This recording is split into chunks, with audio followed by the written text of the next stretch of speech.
Hello. Mumbai தெருக்கில் கிடைக்கிற அந்த காரசாரமான நாக்கில் நீர் ஊற வைக்கிற பாவ் பாஜியை ரொம்ப ஈஸியா நம்ம வீட்ல எப்படி பண்றதுன்னு தான் இன்னைக்கு இந்த அலசல நம்ம பார்க்க போறோம். எந்த கஷ்டமும் இல்லாம அந்த பெர்ஃபெக்ட் டேஸ்ட்டை எப்படி கொண்டு வரதுன்னு உடனே தெரிஞ்சுக்கலாம் வாங்க. உங்களுக்கு ஒரு சந்தேகம் வரலாம், கடையில சாப்பிடுற அதே டேஸ்ட் வீட்ல செஞ்சா வருமா அப்படின்னு. கண்டிப்பா வரும். அதுவும் 4 முதல் 5 பேருக்கு தாராளமா பத்தக்கூடிய அளவுல அந்த அசலான மும்பை ஸ்ட்ரீட் ஃபுட் டேஸ்ட்டை நம்ம வீட்டு கிச்சன்ல எப்படி கொண்டு வரதுன்னு நீங்க யோசிக்கலாம். நிறைய மசாலாக்கள் இருக்குமே, ரொம்ப கஷ்டமும் நினைக்க வேண்டாம். சரியான ட்ரிக்ஸ் தெரிஞ்சா இது ரொம்ப ரொம்ப சிம்பிள். அது எப்படின்னு நீங்களே பார்க்கத்தான் போறீங்க. முதல்ல பாவுபாஜின்னா என்ன? இது வெறும் உணவு கிடையாதுங்க, ஒரு அற்புதமான அனுபவம்னு சொல்லலாம். பலவிதமான வாசனையான மசாலாக்கள் கலந்து நல்ல மசிக்கப்பட்ட சூடான காய்கறி கிரேவி, அது கூடவே தாராளமா வெண்ணெய் தடவி பொன்னிறமா வறுக்கப்பட்ட அந்த சுட சுட பாவுபன். ஆஹா, நினைக்கும் போதே நாக்கில எச்சி ஊறுது இல்லையா? அந்த அளவுக்கு சுவைகளோட ஒரு கொண்டாட்டம் இது. சரி, இப்போ செய்முறைக்குள்ள போயிடலாம். விஷயமா காய்கறி கலவைய ரெடி பண்ணணும். எந்த ஒரு சூப்பரான டிஷ்ஷுக்கும் அதோட பேஸ்மெண்ட் ரொம்ப முக்கியம். இந்த அடிப்படையை நாம எவ்வளவு பொறுமையா சரியா செய்யறோமோ அந்த அளவுக்கு பாஜியோட ஃபைனல் டேஸ்ட் சும்மா அள்ளும். இப்போ நமக்கு தேவையான அடிப்படையான காய்கறிகள் என்னென்னு பாத்திரலாம். ரொம்ப ஈஸியா நம்ம வீட்ல எப்பவுமே இருக்கிற சிம்பிளான காய்கறிகள் தான் இது. 2ல இருந்து 3 பெரிய உருளைக்கிழங்கு, 1 கப் நறுக்கின காலிஃப்ளவர், 1 கேரட், அப்புறம் ஒரு 1/2 கப் பச்சை பட்டாணி. இதோட சேர்த்து வேக வைக்க கொஞ்சம் உப்பு, கொஞ்சமா மஞ்சத்தூள், அப்புறம் தண்ணி. அவ்வளவுதாங்க. பெரிய லிஸ்ட்டை பார்த்து நீங்க பயப்படவே வேணாம். இந்த சிம்பிளான காய்கறிகள் தான் நம்ம பாஜியோட அடித்தளம். இப்போ நீங்க தெரிஞ்சுக்க வேண்டிய ஒரு முக்கியமான சீக்ரெட் ஒன்று இருக்கு. கடைகள்ல கிடைக்கிற பாவ் பாஜி மட்டும் எப்படி அவ்வளோ பிரகாசமான சிவப்பு நிறத்துல இருக்குன்னு எப்பயாச்சும் யோசிச்சிருக்கீங்களா? நாம எந்த செயற்கை கலரும் சேர்க்க போறதில்ல. அந்த நேச்சுரலான டார்க் கலர் கிடைக்கிறதுக்கு காய்கறிகளோட சேர்த்து ஒரு 1/2 பீட்ரூட்டையும் போட்டு வேக வைங்க. இதுதான் அந்த அட்டகாசமான நிறத்தை கொடுக்க போற ரகசியம். ஓகே, இந்த காய்கறிகளை எப்படி ரெடி பண்றதுன்னு பார்க்கலாம். ரொம்ப சிம்பிள். ஒரு குக்கர்ல நாம இப்போ பார்த்த உருளைக்கிழங்கு, காலிஃப்ளவர், கேரட், பட்டாணி, அந்த சீக்ரெட் பீட்ரூட், உப்பு, மஞ்சத்தூள், தண்ணி எல்லாத்தையும் ஒன்னா சேர்த்து ஒரு 4லேருந்து 5 விசில் வர வரைக்கும் நல்லா வேக விடுங்க. நல்லா வெந்ததுக்கு அப்புறம் அதை எடுத்து கட்டிகள் இல்லாம ரொம்ப சாஃப்டா மசிச்சு வச்சுக்கணும். இந்த மசிச்ச கலவை தான் நம்ம கிரேவிக்கு அந்த தடிமனான பதத்தை கொடுக்க போகுது. சூப்பர். இப்போ பேஸ் ரெடி ஆயிடுச்சு. அடுத்ததா நம்ம உணவோட ஹீரோவான சுவையான மசாலாவை ரெடி பண்ண போறோம். திருவர கடைகள்ல அந்த பெரிய கல்லுல வச்சு சூடா சமைக்கும் போது சுருன்னு ஒரு சத்தம் வருமே, அந்த சுறுசுறுப்பான பகுதிக்கு நாம இப்ப வந்துட்டோம். மசிச்ச காய்கறிகளுக்கு உயிர் கொடுக்க போறதே இந்த மசாலாக்கள் தான். இந்த மசாலாவுக்கு என்னென்ன தேவைன்னு பாத்துடலாமா? பொடியா நறுக்குன 2ல இருந்து 3 பெரிய வெங்காயம், 3ல இருந்து 4 தக்காளி, 1 குடமிளகா, காரத்துக்கு 2 அல்லது 3 பச்சை மிளகா, இது கூடவே நல்ல நறுமணத்துக்காக 1 அல்லது 2 டீஸ்பூன் இஞ்சி பூண்டு பேஸ்ட், தாளிக்க கொஞ்சம் சீரகம், ரொம்ப முக்கியமா நல்ல நிறத்துக்கு காஷ்மீரி மிளகாய் தூள், அப்புறம் ஒரு தரமான பாவுபாஜி மசாலா.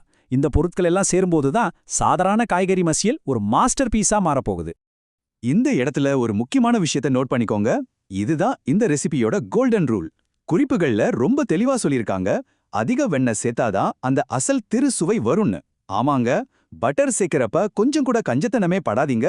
தாராளமா வெண்ணெயும் கொஞ்சமா எண்ணெயும் சேர்த்து சமைக்கிறது தான் அந்த ரியல் மும்பை ஸ்ட்ரீட் ஃபுட் டேஸ்ட்டை நம்ம வீட்டுக்கு கொண்டு வரதுக்கான மாஸ்டர் கீ. இப்போ சமைக்க ஸ்டார்ட் பண்ணலாம். ஒரு அகலமான பேன் எடுத்து அதுல பட்டரும் எண்ணெயும் சேர்த்து சூடாக்கி சீரகத்தை தாளிங்க. அந்த சீரகம் பொரியிற சத்தத்தோட பொடியா நறுக்கின வெங்காயத்தை சேர்த்து பொன்னிறமா வதக்கணும். அப்புறம் இஞ்சி பூண்டு பேஸ்ட், பச்சை மிளகா சேருங்க.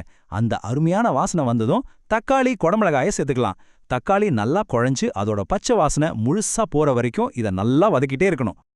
இப்போதான் ஒரு பிரம்மாண்டமான மேஜிக் நடக்க போகுது. வதங்கின அந்த கலவையில காஷ்மீரி மிளகாய் தூள், பாவ்பாஜி மசாலா, தேவையான அளவு உப்பு சேர்த்து நல்லா வதக்குங்க. கொஞ்ச நேரத்துல அந்த மசாலாவிலிருந்து எண்ணெய் பிரிஞ்சு வர ஆரம்பிக்கும். அந்த சூப்பரான தருணத்துல நாம ஏற்கனவே மசிச்சு வச்சிருக்கிற காய்கறி கலவையை இதோட சேர்க்கணும்.